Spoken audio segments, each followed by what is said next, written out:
why do you train on game day? Why are injury rates up now compared to the 90s? If games were every Monday and Thursday, you'd see guys playing till 45. Why does 1 rep max not automatically increase your vertical jump? You're listening to the PJF Podcast, a show dedicated to decoding elite sports performance and fitness. I'm Paul Fabritz, and I'm an MBA strength and conditioning and performance trainer. If you want to become superhuman, take your fitness, and take your sports performance to the next level, this is the podcast for you. Let's do it. What's up, my squids? Welcome to episode 51 of the PJF Podcast. I'm excited to get after it today. Today, I am taking your questions. Found a few good ones that I wanted to answer from YouTube and a few from old Instagram posts. First, I want to talk about one thing that a lot of people ask, a lot of people who are trying to become trainers, they ask, what's the difference between the team route and the independent route?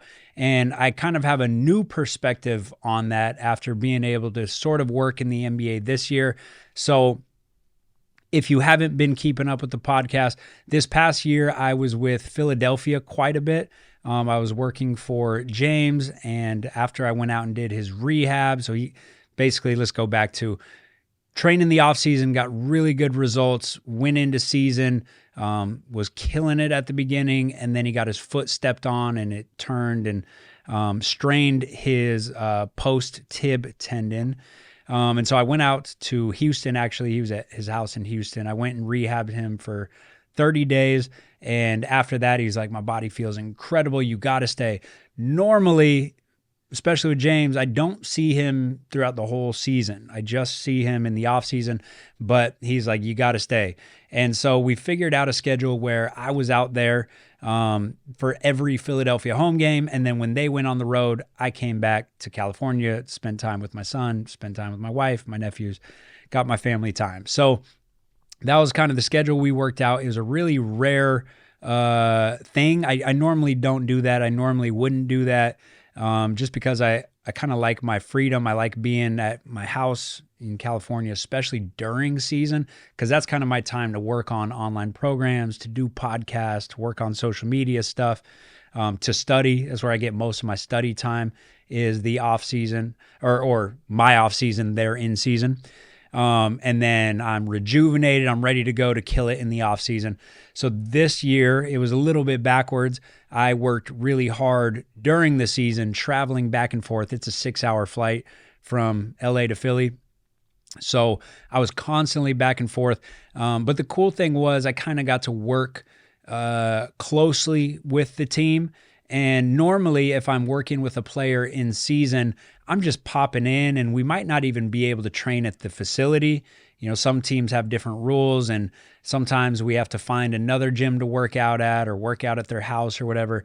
Philadelphia was super welcoming. So I got to work closely with all their coaches and got to know all their players. And I was in locker rooms. I was working out in their weight room every day, the practice facility, game days. We train on game days at the arena.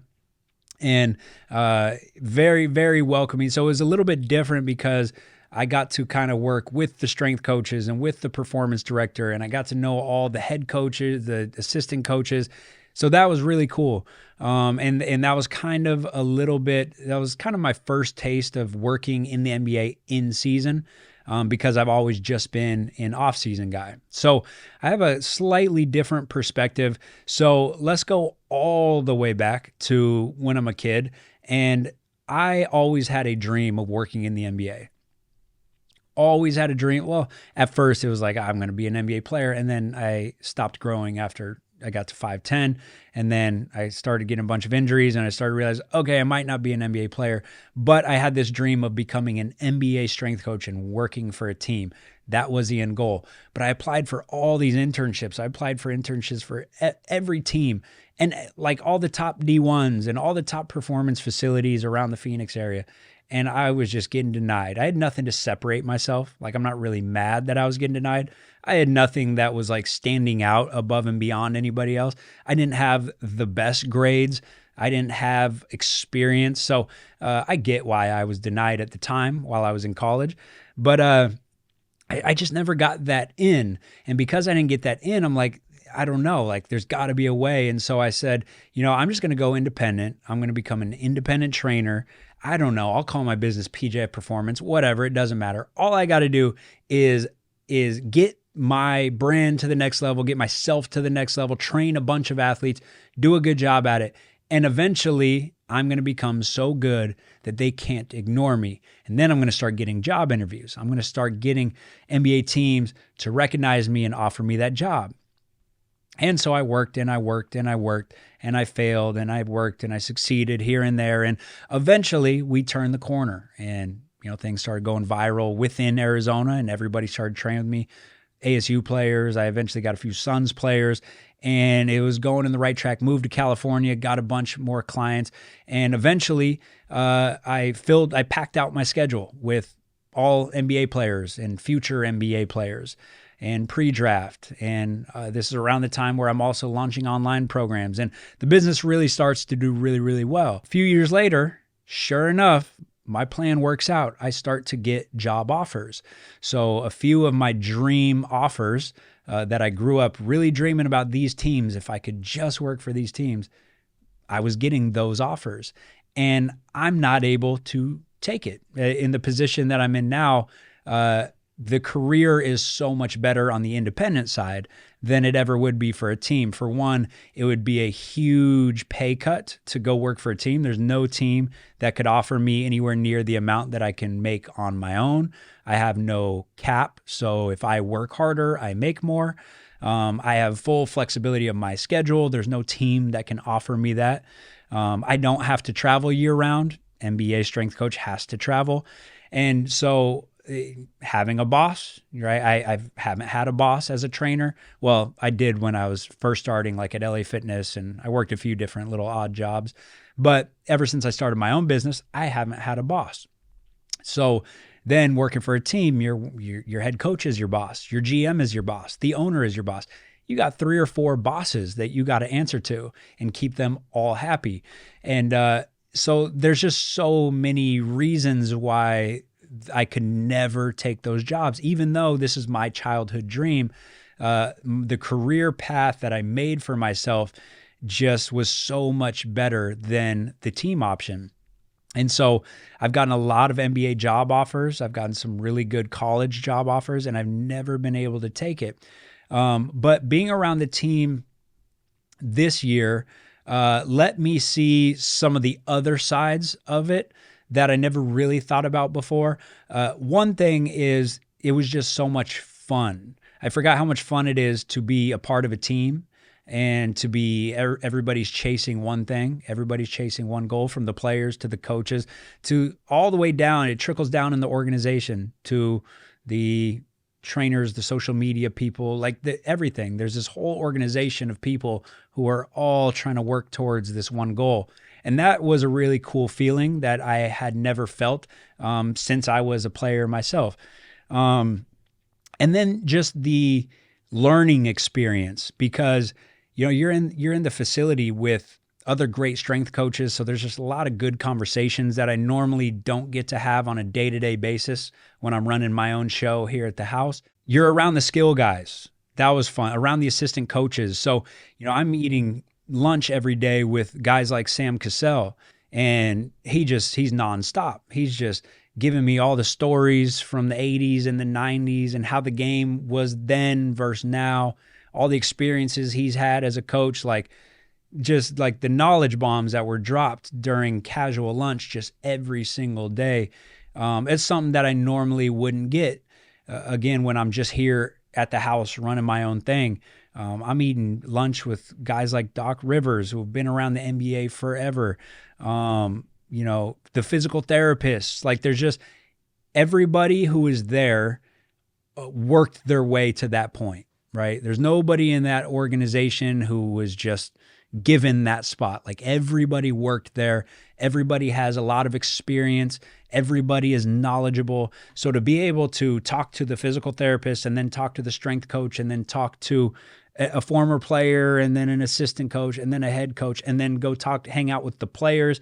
Like, it really helped me from my overall basketball IQ, my overall IQ of the human body.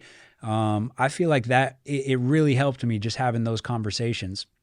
So that was a really cool piece to it. The other cool piece, because I love basketball so much, is being at every game, right? You're sitting close. I'm either standing under the basket or I'm sitting in the first couple rows most of the time. Like, great seats to every single game. I got to see every player that I wanted to see when they came to Philly.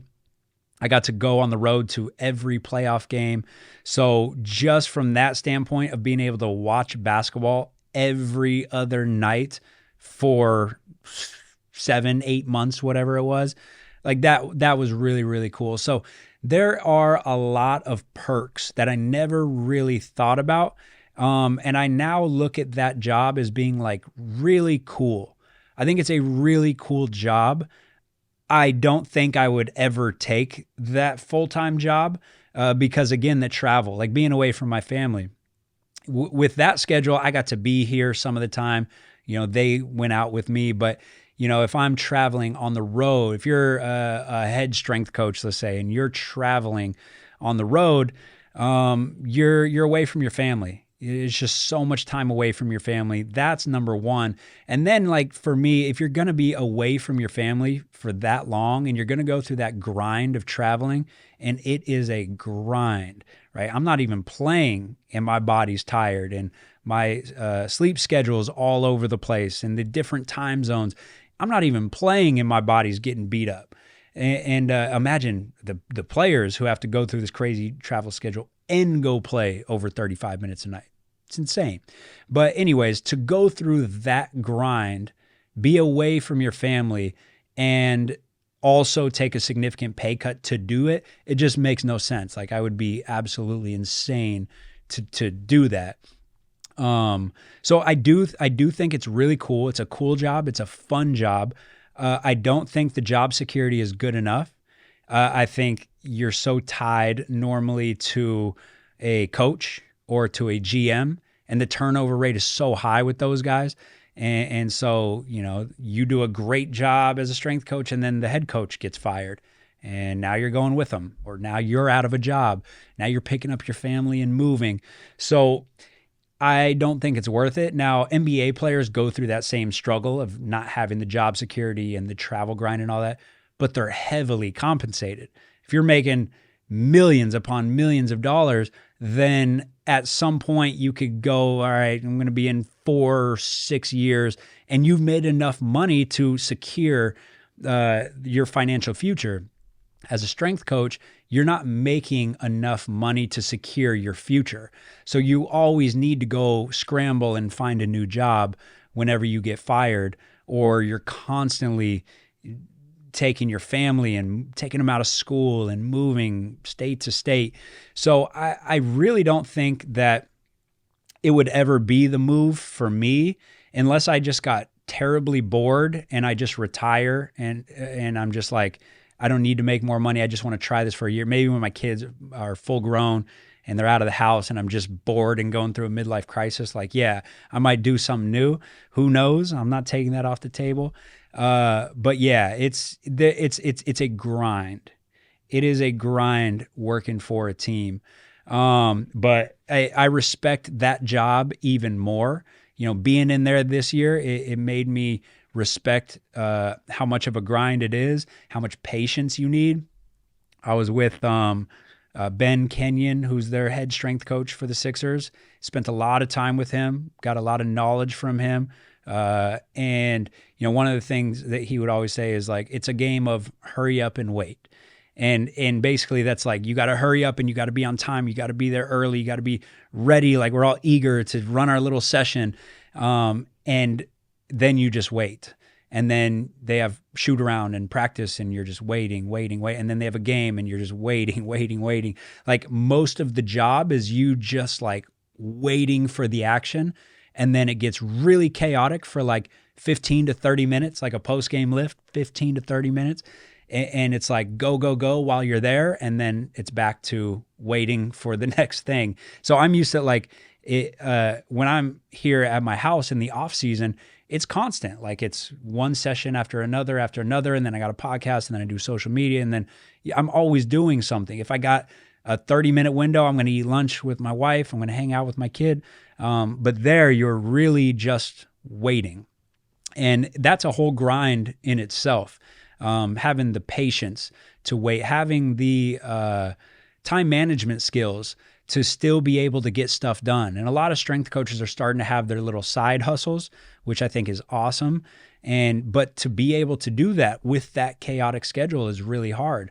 Like I'm used to being at home where I have my certain hours where I'm dedicating towards making content or making programs, or sometimes I schedule out entire days for making programs. But with the NBA grind, you're fitting it in here and there. You got an hour to fit in some content, and you got to snap back into trainer mode and then into entrepreneur mode. It's a skill that I think takes time to learn, and I think it's a lot harder than people imagine. So I respect that side of it. And then the other thing is, it's hard to get gains in season if you're working with guys who have really high minutes and they're playing back-to-backs or every other night. There's just so much accumulated fatigue from the game that you end up doing movement snacks or microdosing, whatever you want to call it, where at shoot around at 10 a.m., you might squeeze in something. You might squeeze in 10 minutes, a 10-minute lift there. And then during your warm-up for the game, maybe we're squeezing in another 5 minutes of movement quality stuff. And then after the game, maybe we're squeezing in 15 to 30 minutes. But what it ends up being is a lot of maintenance stuff. And you got to be very patient as a trainer to be able to go 7 months of just maintaining and knowing that you're doing a good job by just maintaining all of these qualities. In the off season, you're trying to make gains. So that's fun. You're watching the vertical jump go up. You're watching guys gain muscle mass, right? You're watching guys get faster, feel better. And so it's just a whole different thing. I think in college, you might get a little bit more of that, of like real time for gains. But in the NBA, outside of the young guys, like most of the established players, as soon as it's off season, they're out of there. They're going to work with their independent guy. The independent guy gets to see all the gains, and then they go back to season, and then that strength coach is more so in maintenance mode. And some guys can get gains if you're not getting minutes, or you're a young guy, you got a low training age. So those little microdose sessions, that little 15, 30 minutes like is enough for you to actually get gains. Yeah, that's great. But like, you know, with an established guy who's been in the league for a long time and has been lifting since high school or college, like you're probably not going to get a lot of gains through season. You're just doing your best to maintain and keep them as healthy as possible. All right, so let's dive into the first question, which is actually related to what I was just talking about. A lot of people ask, why do you train on game day? And this has actually been going on for a while. I believe Al Vermeil, the strength coach for the Bulls, popularized this method, or maybe he was one of the early adopters. And I think there's a lot of NBA teams that are moving in this direction. Plenty of NBA teams who have been doing it for a long time. But essentially, training on game day, the main thing is keeping your high days high and your low days low. So let's not talk about back-to-backs right now. That's a little bit different. But if you had a Monday, Wednesday, Friday, Sunday, I don't know, you got 3 or 4 games that week every other day. Well, while your intensity is really high with the game, you want to fit your lift in there because it's consolidating the stress window. So while adrenaline is up and we're ready to go crazy, we're in that sympathetic mode, let's squeeze in our little lift, even if it's 15 to 30 minutes. Then that gives me the next day to recover. Otherwise, I'm basically going high intensity every single day. So game day is this whole long process, and they're on their feet a lot. So they got most teams will do a morning shoot around. You got to warm up for that shoot around. You got to be on your feet for an hour. Most guy like James will always be the last one to leave. So he's also doing a bunch of shooting. He's doing skill work on game day. Sometimes he even likes to run the stairs on game day. So you got that. We're kind of microdosing here and there. We might even fit in a little core work. We're fitting in something probably after the shoot around. And then you're getting ready for the game and you got to warm up. You have a shooting time for the game. And so guys are out there for, depends, it could be 15, 20 minutes, more time on your feet. And then you got the game, and NBA basketball is extremely draining. And so this day is so high intensity that if you go, okay, well, I'm not going to lift today, I'm going to do a hard lift tomorrow. Well, then you don't really have any time for recovery. Every day ends up being high intensity, which maybe your body adapts to, and some people can get away with that. Like, I don't think that's a bad option. It just makes more sense to me to throw the high intensity lift right after that game and to keep that stress window small. So now I got the entire next day for recovery. And I don't believe in like sitting on the couch all day, but like, yeah, sleep in. Get plenty of sleep that next day. And if you want to get a light shoot around, if we want to move a little bit, movement snacks throughout the day, we might do a little mobility circuit. We might throw in some core on that day, some ball handling. Like, we want to keep you active for sure, but we don't want to do anything high intensity that day. So it's that concept of the high days are high, the low days are low. And then guys typically bounce back for that Wednesday game and you repeat that process. The only time that we don't train on game day is the first night of a back-to-back. First night of a back-to-back, you got to recover the next day. And so there's no way that we're going to throw in a high intensity lift there. We still might microdose and do some stuff. But we're not going to do anything high intensity on that day. The second night of a back-to-back, if they still got some juice and they got some energy to get the lift in, then we'll definitely do that on the second night of a back-to-back, as long as they got a couple days for recovery after that. So I think one of the main concerns is people like, you don't want to train after a game because you're going to be tired. So you're not going to get any high quality work. Now, this obviously depends on minutes. It depends on age. There's a lot of factors that go into this. Typically, your guys who are getting less than 20, 15, 20 minutes a night, you can get a good lift after that game. And it's so important for these guys, especially because your adrenaline is so high from the game, right? It's not just the exercise alone. It's this whole psychological event, the crowd. You might be kind of pissed off that you didn't play more. You might still have some pent up energy that you want to get out. And if you don't get that energy out, it might actually influence your sleep negatively. If you go home and you're still juiced up and in that sympathetic mode, you only played 15 minutes, like that's a light night for most guys. And so you might be sitting there in bed scrolling through Twitter for hours and you might actually not get enough sleep. And so getting a really good lift and getting out that extra energy, so important for those guys. Now, guys like James, 33 years old, played over 1,000 games already, still top 5 in the league in minutes, played the most minutes of anybody in the world since, I believe, 2011. So higher than like Russ and DeMar DeRozan and LeBron James. He's played more total minutes than any of those guys. And so it's a little bit different for him. We're not like crushing super hard, long sessions. Some nights we cancel the lift, right? I trust his intuition. He comes off the court. He'll be like, it's a no-go. We have a little system where it's green, yellow, red. So a green day means go. Like we're pushing, like let's go for adaptations. Let's train high intensity. A yellow day is like you're pretty drained, so we don't want to push because we're just risking injury if we push hard after you're super drained. And so that's like let's still get moving. And maybe we throw in some core, some mobility, maybe some higher repetition strength work where it's not super intensive on the nervous system. But we're going through a full range of motion and kind of ungluing the body, maybe some breath work, some recovery stuff. And then a red day is just like, I'm done. So if he comes off the court and says it's a red, we're not doing anything because that's like an overtime night, or some nights it's just a matchup where, he just got he got more miles than he normally would, and it just doesn't make sense to try to crank through a lift on that day. So we do that system. It's a green, it's a yellow, it's a red, and we go through and highlight the days of the calendar of what we think it should be based on the days that we have games and what days we have to recover. So we'll highlight it green, yellow, or red.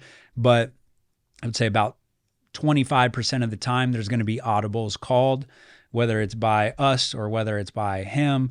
After the game, we'll kind of decide like, hey, we had a green scheduled, but because you worked so hard, like let's move that to a yellow. So that's the thing in season. It's about flexibility. It's about adjusting. It's about not being rigid on your stance because we have this certain plan. You don't have to like put your head down and plow through a wall. Like sometimes you just want to be smart and cut back here and there, especially with a veteran player like him who's still playing such high minutes. So that's kind of the reasoning behind lifting on game day. But again, if he has a normal night, and most players, even star players who are playing high minutes, if you have a normal night, you still got some energy left over to lift afterwards. They're not going to be able to do plyos for the most part, just because they got so many ground contacts on the court. But they can get in and get a little movement circuit, and they actually feel better after. They feel more recovered after. You're not getting the normal like blood pooling in the legs that you would. So really getting a full body circuit right after a game, even if it's just 15, 20 minutes, that's one of the best things you could do for recovery. And a lot of times that's all you really need for maintenance of muscle mass throughout the season. Because again, if you do this 3-4 days a week, it ends up being enough of a stimulus to maintain strength and to maintain muscle mass throughout a long season. Okay, the next question, I've answered this kind of in different ways on the podcast, but why are injury rates up now compared to the 90s, right? We hear all these comparisons. And again, if you're an avid listener of this podcast, I apologize because I talk about this a lot, but it's such an important topic, and I'm constantly thinking about this and coming up with new ways to describe it for people to understand it a little bit better. And recently I've been thinking about just explaining it this way. There is two main things that we're looking at for reducing the risk of injury. There is how much breakdown is occurring per game, per practice, per workout, how much breakdown is occurring. And then the other side of the coin is what is our recoverability? So recoverability is how well and how quickly can I recover from that breakdown? So you're going to break down. How quickly can I build it back up to get to neutral, to get to where I was, or get even super compensation to get more buildup on the back end, right? Get gains. That's how gains happen, super compensation. So when we talk about injuries rising, let's look at these two sides of the coin. One side of the coin is what I've been describing for years. And I think other people are really starting to catch on. I saw people like big like media guy, like ESPN guys starting to use kind of very similar terminology and breaking this stuff down, which I love. But people are starting to understand that the game is way harder on the body today than it's ever been. The game in the 90s, yes, it was physical, but bumps and bruising, that's not what really leads to the really big injuries. It's more like the non-contacts that we worry about as like the bigger injuries that put guys out for much longer. And the game is just so much harder these days. The Euro steps, right? The crossovers, the shin angles, the ability to kind of carry the ball or put the hand on the side of the ball really changes things in how steep of shin angles you can get on each cut. We decelerate on one step instead of you go back where in the 80s, 90s where you had to keep your hand on top of the ball. You decelerate over like 3 steps and you're dispersing force over those 3 steps. So it's less force to the joints per step. And so, rule changes, play style changes, drives to the basket are up 30%. And we have correlations from studies showing the risk of ACL tears and a bunch of other injuries like hamstring strains. They're directly correlated to drives to the basket. Drives to the basket are up 30% since 2013. Dunks. I mean, everybody knows you don't got to be a scientist to understand that dunking the ball is harder on your body than stopping short and shooting a little mid-range, shooting a little floater, right? Dunks are up 20%. I believe it's since 2013 as well. So you're expecting people to drive to the basket way more and dunk way more, but injuries to not rise? That's the definition of insanity, right? That's what I keep, the example I keep using. We're having guys go 120 on the highway and expecting the injury rates and this injury severities not to rise. Like accidents are going to go up.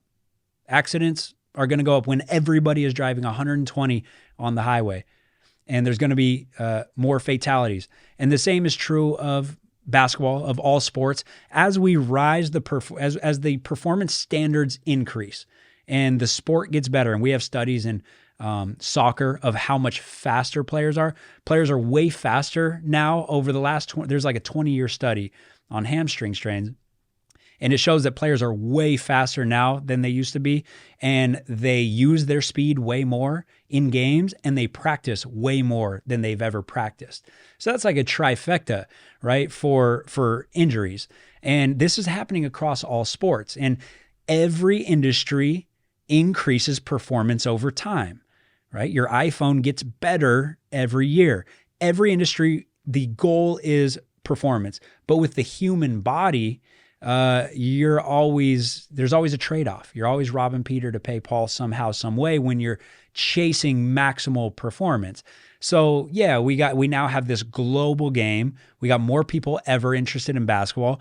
The contracts are higher than they've ever been. There's more on the line. Everybody in the world is fighting for these few spots. And so there's pressure to train harder, to train more, to be more athletic. And the game is harder on the body because of the increased change of direction, because we're going full speed downhill, doing Euro steps and dunking, right? Like the game is just very, very tough. So there is more breakdown to the body. And now if the game were played Monday and Thursday, everybody would have the recoverability to then reverse that damage. Because what we thought in the 80s and 90s, it was like, well, once damage occurs, you're done for good. Now people understood muscle can break down and it will rebuild. But they thought if tendon breaks down, if cartilage breaks down, if bone breaks down, you can't heal that. But now we got so many studies, a bunch of new meta-analysis showing that is complete BS. So anybody who is still saying that is kind of on the wrong side of history and really not understanding that tendon can heal, bone can heal, cartilage can heal. And every game you're going out and you're breaking down these things. It's micro trauma. It's not a lot. But if the games are back-to-backs and every other day and your recoverability is poor, let's say it takes you 72 hours to recover from a game and your next game is 24 hours from now. Well, you got micro trauma from game one. You got a little more micro trauma from game two. Maybe you get one day off and then the next day we got another game and that's not enough for us to recover. So then we get a little bit more micro trauma and eventually it turns into a tendinopathy that's not going to go away for a while, or you keep going down that path and eventually maybe a tendon rupture. And so a lot of these bigger injuries happen because we just couldn't recover in time. But don't make the mistake of thinking, well, the body just breaks down, run away from all impact. The body can't heal itself. Yes, it can heal itself. It's just a league like the NBA is too much basketball compressed into a short period of time. If games were every Monday and Thursday, you'd see guys playing till 45. Like you might see a guy like LeBron or Vince Carter with their recoverability. They might be playing till 50 years old. The reason guys most of the time, guys are retiring before the age of 40 is because just the schedule is too much on the body. It's not because the body can't heal. It's just your recoverability goes down as you age.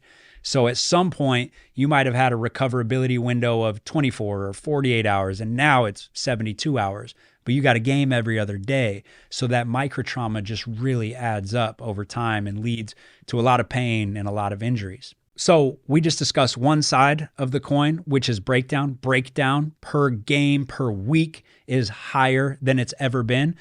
And then to offset that, we would need recoverability to be through the roof. And this is where the media gets it wrong. Everybody gets this wrong. And it's like my biggest pet peeve. They think that because we have newer technology, that recovery is now better.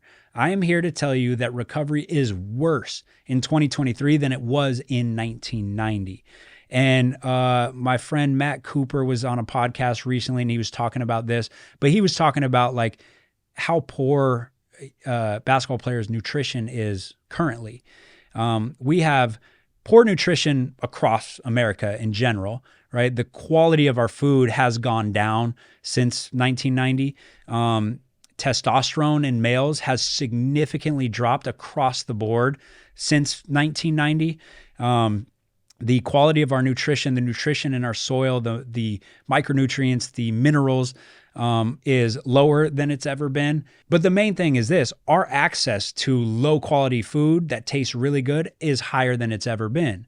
So instead of relying on like home cooked meals, now it's just like, well, I have Uber Eats, I have Postmates.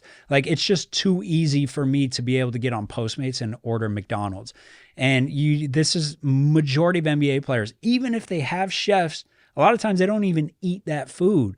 A lot of times they're just ordering on Uber Eats, and they're just constantly eating out. And the quality of food is just so bad. It's not enough. It's not enough protein. It's not enough micronutrients to be able to recover their bodies at a high level. So that is one huge component of recoverability, nutrition, that has gotten worse over time. Another thing that's really hindering recoverability from the nutrition standpoint is all the different theories and myths that are out there. Like, I'm not going to get too far into this, but you got the documentaries on Netflix about the vegan diet, and so many NBA players went vegan for a bunch of years, and most of them are now back to eating some meat because their bodies weren't really holding up. And I'm not saying you can't get away with doing the vegan thing. You certainly can, but the attention to detail has to be absurd. And there's certain things that you will still lack: the vitamin B12, the creatine. There's certain things that you would have to supplement with. So you'd need a dietitian like probably walking you through that whole process. And most of the guys weren't doing that. So they went vegan, and they're just relying on the information they got from these documentaries. And I think that led to additional breakdown. Now you got the opposite. You got guys doing carnivore and the keto, like remove all carbs. And guys don't always consult with a dietitian. They don't talk to their trainers about this. So they're like, well, I'm just going to cut out all carbohydrates. I'm just going to eat meat. And then they wonder why they have no energy and why they're getting injured. And there's so many different theories on diet, and most of them apply to the general population. But these guys hear it on a YouTube video or on a documentary, and they automatically just try it out. They just switch to it. Whereas like in the 90s, everybody was just like, let's eat high quality food. Let's eat meat. Let's eat vegetables. Let's have a carbohydrate like at every meal. And you didn't have those, nutritional myths creeping in, and you didn't have as many people being pulled in different directions from that nutrition standpoint. So that's one aspect of recoverability that I think has really declined since the 90s. Another aspect is the sleep quality. I think guys are, because of phones, because of the blue light from our phones, because of the constant scrolling, I think guys stay up later. I think they're hanging out in their bed, scrolling through social media, and it's really hindering their sleep quality and their sleep quantity as well. I think there's an increased pressure to train more. And so there's a lot of like, okay, I'm going to wake up at 6 a.m. Like I instead of getting 8 or 9 hours, I'm going to get 6 hours. I'm going to train harder. And so that influences recoverability. So I feel like sleep has decreased. Stress level, I feel like, has definitely increased since the 90s because we have social media. There's this constant game of comparing yourself to other players. And this starts at like age 10. You're already looking at ranking lists. You're already looking at some other mixtape. Like when I was a kid, like my generation was growing up, you knew who was in your city. Outside of that, you didn't really know. And then you went and played AAU, you saw some other good players, but you didn't see every player in the nation, and you didn't look at lists, you didn't look at the rankings. And it's just this constant stress of comparing yourself to the next person and wondering why you're not on the ranking list and blah, blah, blah. And then just the increased risk of social media in general, and how it negatively influences our lives, and we become addicted to it. And we got video games, and we just have constant stimulation that I feel like really increases stress level overall, and we have less social interaction because of it. And we know the implications of how our body declines and how the rate of getting sick and the rates of getting disease increases when you stop having good conversations and you're not getting that social aspect that you need. And now we have so many acquaintances, but we don't have deep relationships. And so like social media has just changed so much for athletes that really have just increased stress levels. And there's so much physiological implications there from that increased stress levels. Your adrenaline is up, your cortisol is up, your testosterone is down, and your recoverability is just shot.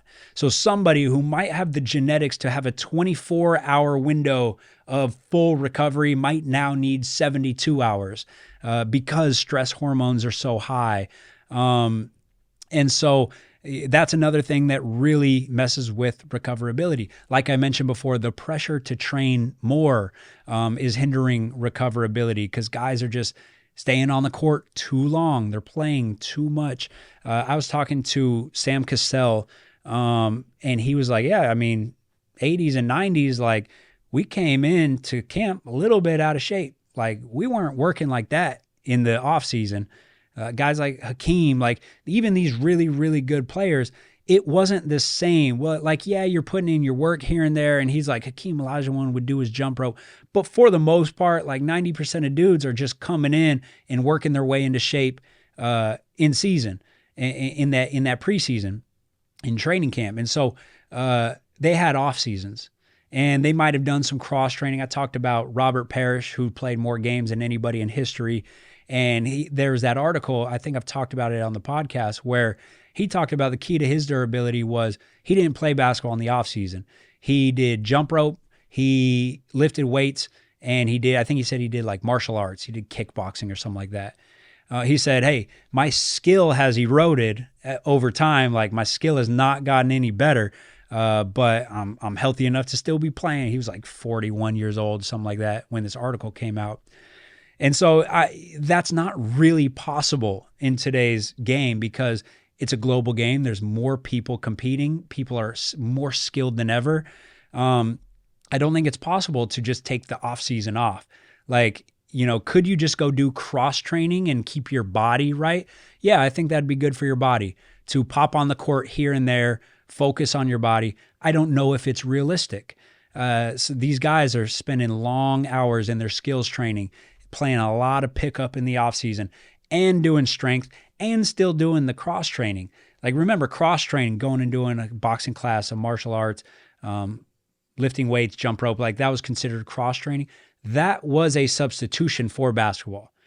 Back in the day, that was, I'm not going to play basketball for this week or this month.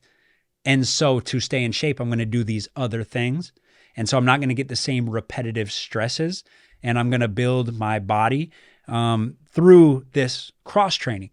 Now people do all that same cross training, but it's in addition to their basketball work. So it used to be a substitution for, now it is in addition to. So they go get all the repetitive stress from basketball, and then they also do all of this additional cross training as well. Again, I'm not saying that's bad, and I do think people can adapt to that schedule and be perfectly fine. Just like Kobe had a very long career, a lot of games played. LeBron, Harden, Russell Westbrook, DeMar DeRozan, like these guys all grind in the offseason. I'm not saying take the offseason off. But as long as that, that progression is very gradual. You're not spiking workloads. Talk about Kobe, the go to sleep at this time, wake up at this time, go back to sleep at this time, wake up at this time, all the 4 or 5 workouts in a day. He didn't do that off the bat. He probably gradually built up to that. And I think the human body is very adaptable. So if you make your grind very progressive, I don't think that's going to lead to excess breakdown. I think you're going to strengthen your body. But when we're making the comparison of like, why are more guys injured now versus in the 90s? We grind like year round, really, really hard from age 10.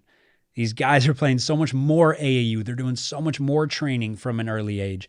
And so it is just not an apples to apples comparison.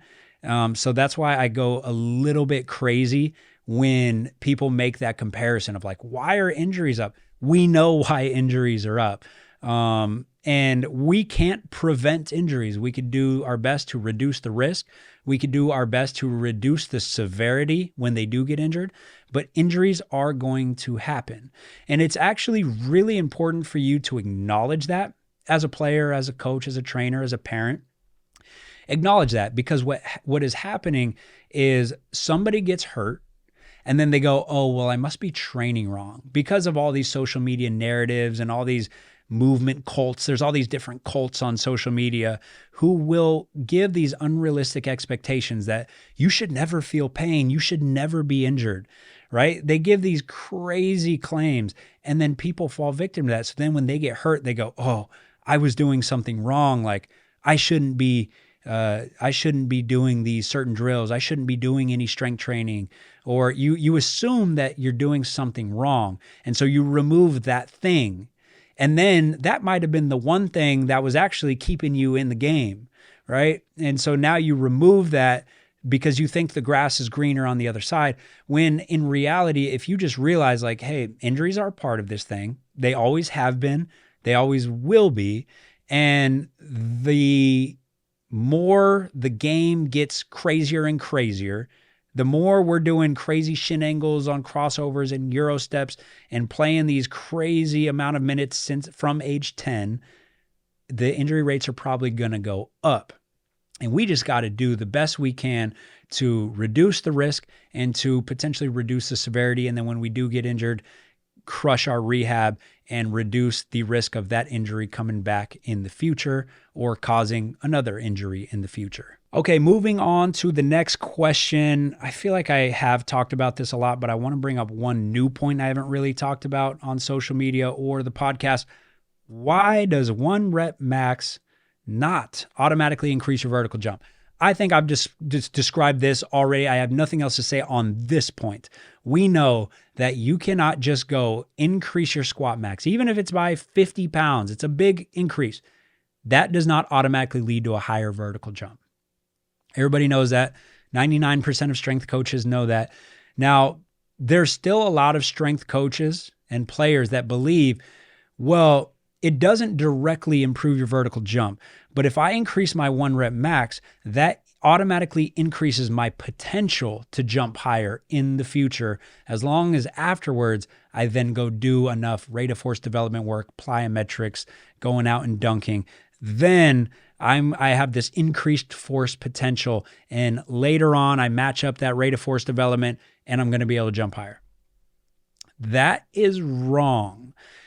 We cannot say that improving your 1 rep max in an exercise, like a squat, automatically will potentially increase your vertical jump.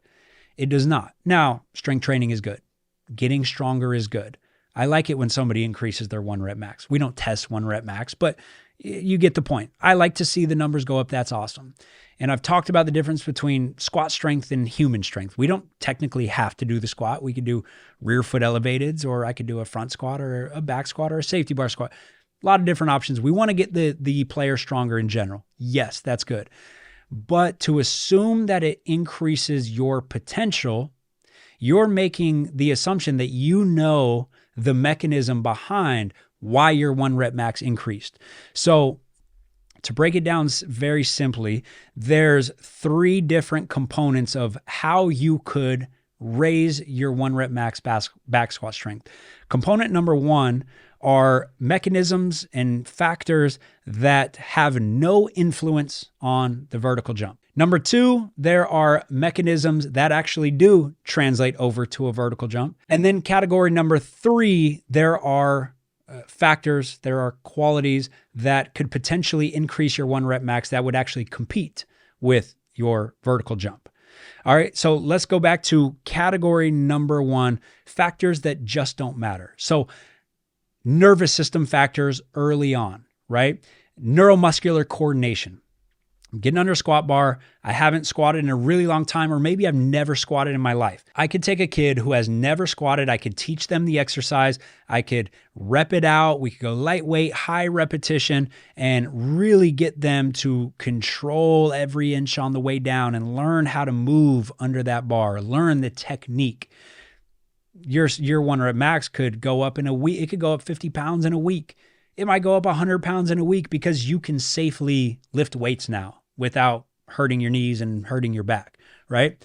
So those are neuromuscular gains. You're improving the skill of lifting a weight. That cannot transfer over to the vertical jump, right? The vertical jump, the muscle sequencing, the contraction velocity, the ground contact, like everything is so different in a vertical jump that could never translate, okay? So you see what just happened. We transformed our 1 rep max squat, but we did that off mechanisms that had no chance of ever transferring over to our vertical jump.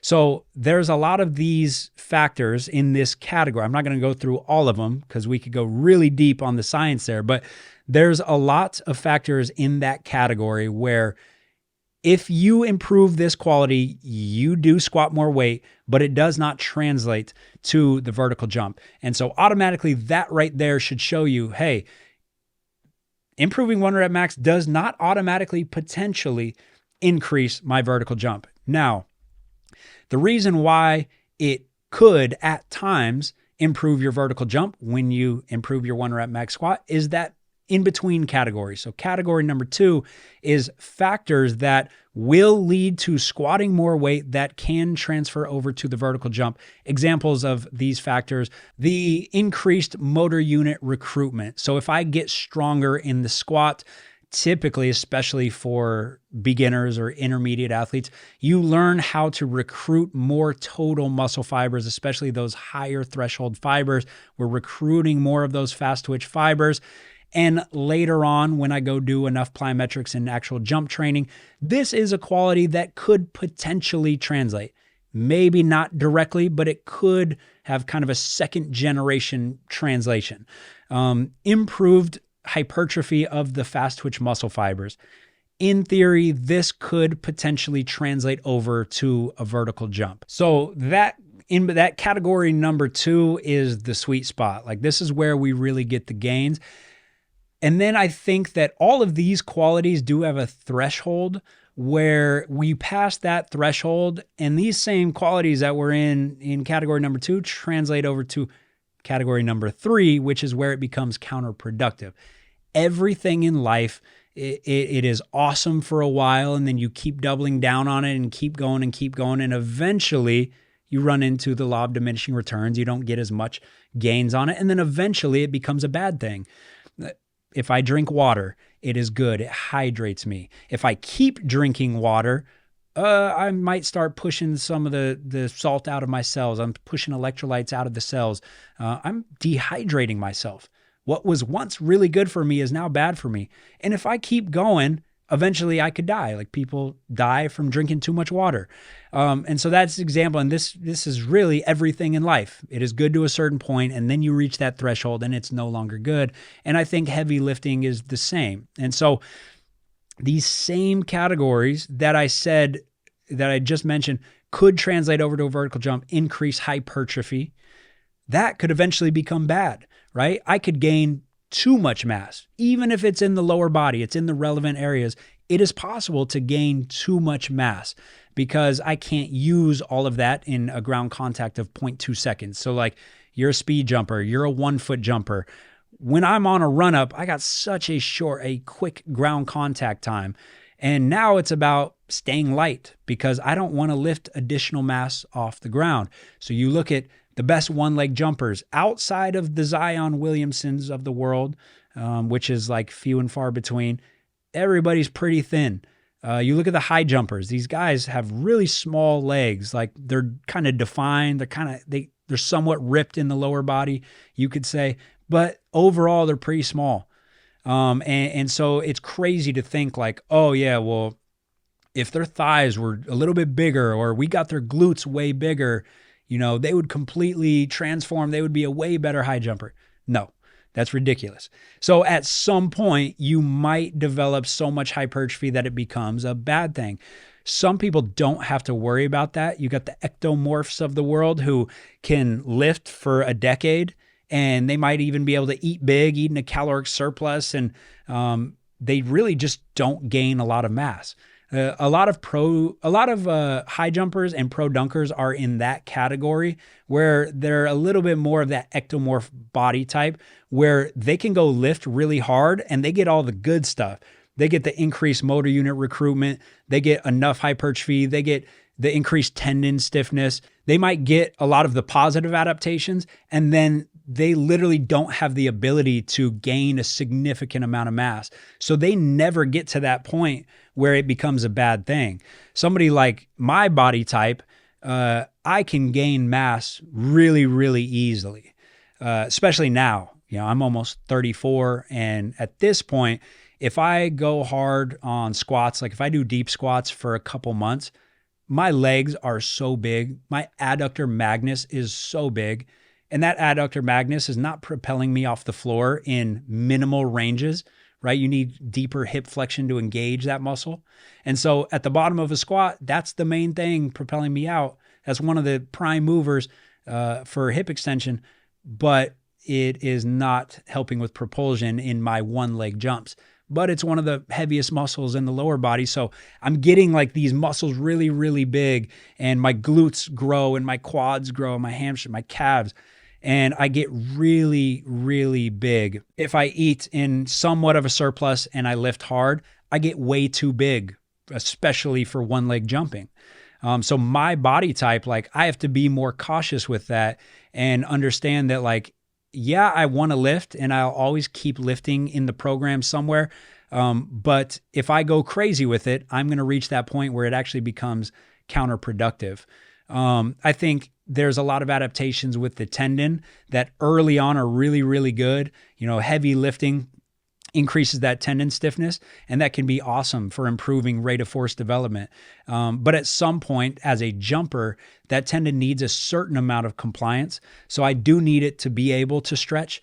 And if I go crazy so far in that direction, I'm a decade in of heavy lifting, and maybe it is possible that we could reach a threshold where that tendon becomes too stiff and it actually increases the risk of pain and injury in that tendon. Or it decreases the range of motion that I'm able to access in a jump. There's potentially competition between fiber types, like too much heavy lifting could shift you away from the super fast. There's a lot of studies on that. I don't know if that makes a meaningful difference or not. There's potential interference with muscle architecture. So like the pennation angle will change the more you do lifting, and it's assumed that this is helping you.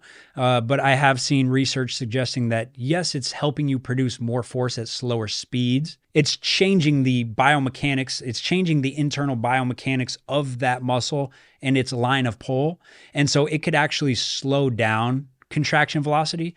So yes, you produce way more force at slower speeds, but then I got a ground contact of 0.2 seconds, and now the muscle just doesn't contract fast enough. So, I mean, plenty of research that needs to be done in areas like that. But I just want you guys to understand there's a lot of different mechanisms that at some point we reach a threshold of we're really crushing weights and we got our double body weight squat and we just keep going for a decade. And at some point, you can run into a lot of these areas where it actually decreases your vertical jump. And then the obvious one is the time and energy and, adaptive energy. Like you only got so much energy that can go towards your jumping work, your dunking work, your basketball, your plyometrics, your agility stuff. And if you're crushing really hard in the weight room at the same time, you're competing for resources and your body's extra sore, so you can't put as much time and energy towards those things. Adaptive energy is like, yeah, I could get through the workout, but do I have enough energy to actually make an adaptation to the training stimulus?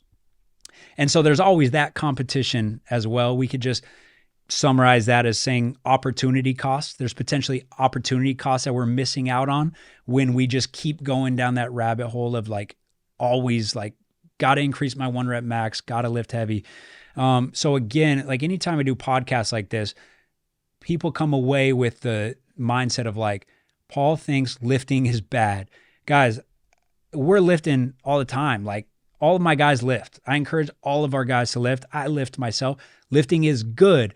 It's so important. And this is 2023 strength and conditioning. This is where it's going. It's not the viral exercises on Instagram. It's none of that. It is understanding the topics of things like this. It's understanding the pros and the cons.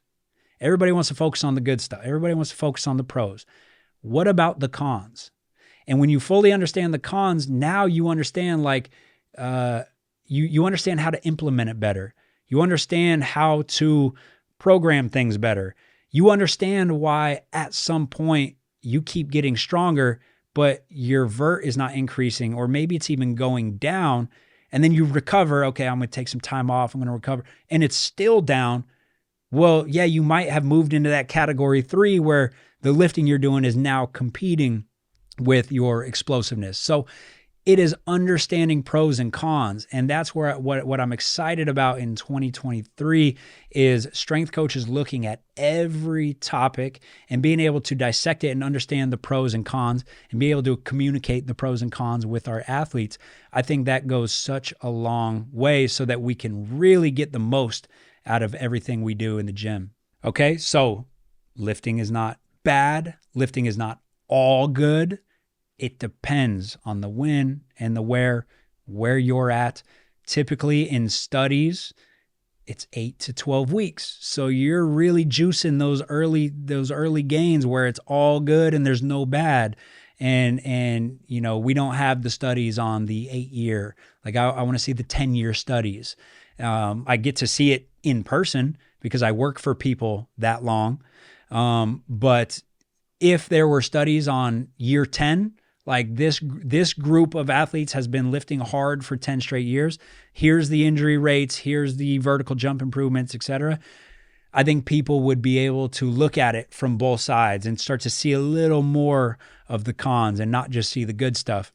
But unfortunately, we don't have funding in this industry. The government does not care about this industry. So guys are running these quick little, scientists, I should say, are running these little 8 to 12 week studies, and you don't get the full picture from that. All right, so moving on from that topic, as you guys can tell, I'm passionate about that topic. I've talked about that a lot on the podcast, but that's always a fun one. Yes, lifting more is good, but you cannot say that increasing your 1 rep max automatically increases your jump potential. That is false. Moving on to the next question, is contrast training effective? Yeah, I use it, but I use it mostly because it's a easy way to structure training. Sometimes it's fun and you get a good buy-in because you finish a squat and then you go do a similar pattern. To me, it's kind of reminding your body like, hey, this is what we're doing it for. Get out of that slow grind mode and, finish it. Introduce it to your nervous system that, hey, we're doing a plyometric. We want to be quick off the ground. So yeah, you're trying to increase force over here. Great. But also give your body context to what you're trying to do. So I think it's fun. I think it gets good buy-in. I think it's a good way to organize training. I don't think it's magic. I see a lot of social media videos. I'll be on TikTok sometimes and people are like, contrast training is the ultimate cheat code for jumping higher. I don't believe so.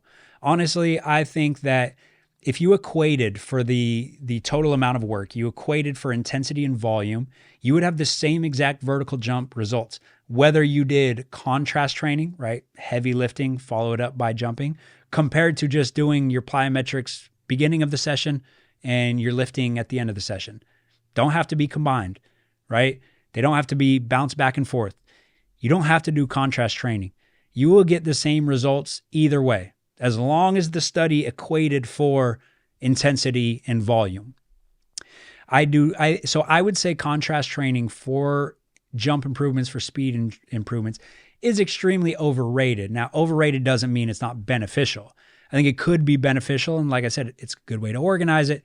It's a fun way to train. But as far as like the claims that it is going to get you way better results than just normal training, I do not believe that to be the case. I have not seen that.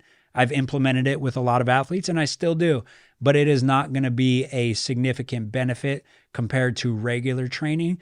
And it's important to understand that, because I think that a lot of it was based on misinterpretations from the research, where they traditionally studied contrast training as a really heavy lift and then a rest, usually like 2 to 6 minutes. That's another thing. It kind of wastes a lot of time. If you're taking a 6-minute recovery, like it says to do in a lot of the studies, that's eating up a lot of your session time. But heavy lift, take your time, and then you go do a plyo. That is sort of how it's always been studied. So people assume that that is the best way to do it. When in reality, there's other studies that now show, hey, you could do regular power training. It could be a clean, it could be a high pull, maybe even a med ball throw, and then back off and do your jump.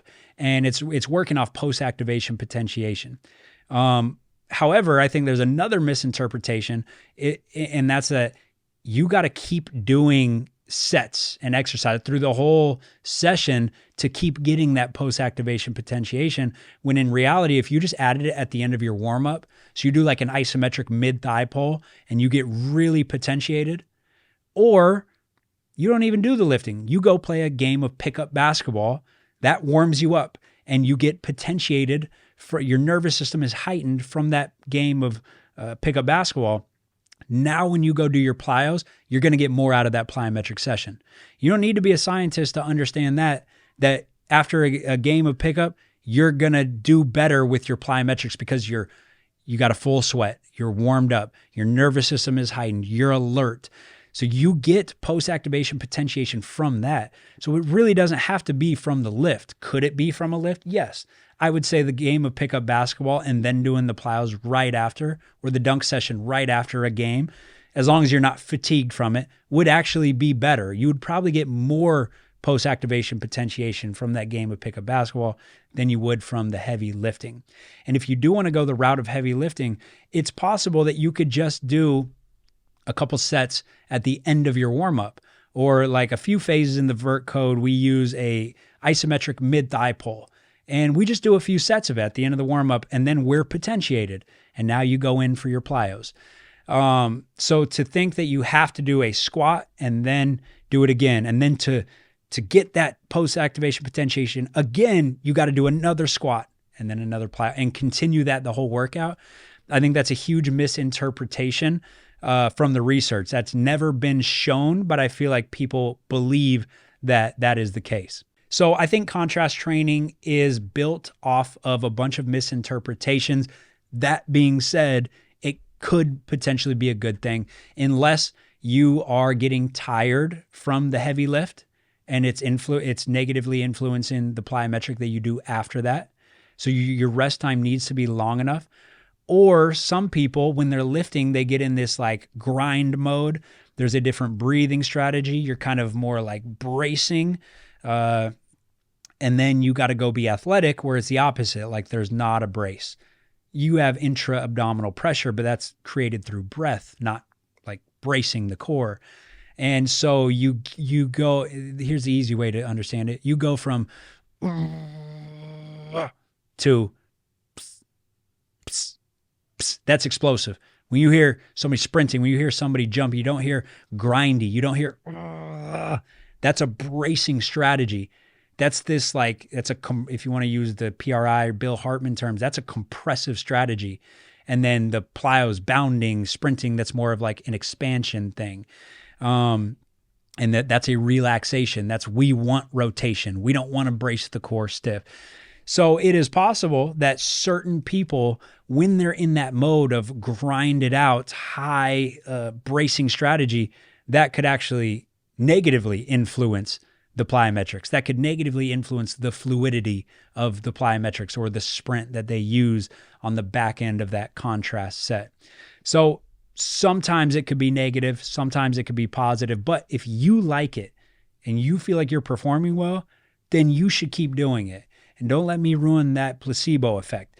However, if you're one of the people on social media saying that contrast training is like the king and you have to do it like that, no, that's a lie. You don't have to do it like that. That's really based on just misinterpretations of the research, in my opinion. All right, guys, those are the questions for the day. If you guys got more questions, leave them in the comments, leave them in the YouTube comments. As always, if you're on Apple Podcasts especially, go leave us a rating and review. It really helps us boost up in the rankings. I'm going to try to keep cranking these podcasts out for you guys. Gotta feed the squids.